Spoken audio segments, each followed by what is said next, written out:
Мына бүгін 30 май 2021 жыл Панчур районунан келген алып кол кыздары, алып колдун кыздары Шайыр апалардын тобу Ысык ата курортунда бассейнге түшүп дарыланып жатышат. Кандайсыздар кыздар?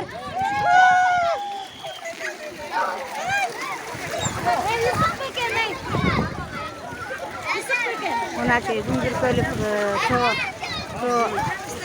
içine şamal болып тұрат. Мынакей.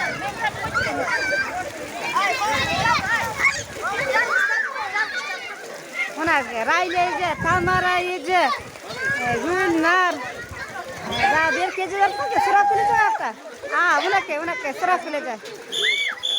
Сұрап білеже, дарылан атасы,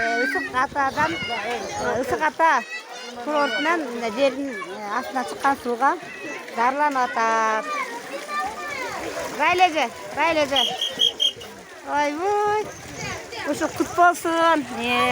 Ысык атанын суусу баарыңыздарга эм шипасы болуп, оорубай, жакшы ырдап, элдин керегине жарап, Шайыр апалар болуп жүрө берсе. Тамара эже, кана Тамара эже.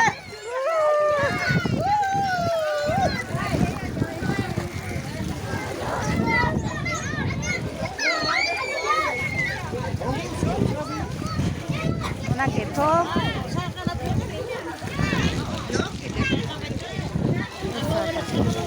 Балдар, жаш балдар, мынакей абдан жакшы бүт бардыгы, жакшы үнүн көргөнүнө карабай, бардыгы тең сууга түшүп атат. Ушул касиеттүү Ысык ата жергесинде тоосуна, суусуна, ташына бардыгына ыраазычылык айтам. Кыргыздын кооз жерлери, ыйык жерлери, касиеттүү жерлери. Жердин астынан чыккан ысык суу андан бетер дарылык касиети болуп, мынакей биздин апалар мына дарыланып, ысык сууга түшүп жатышат. Мынакей.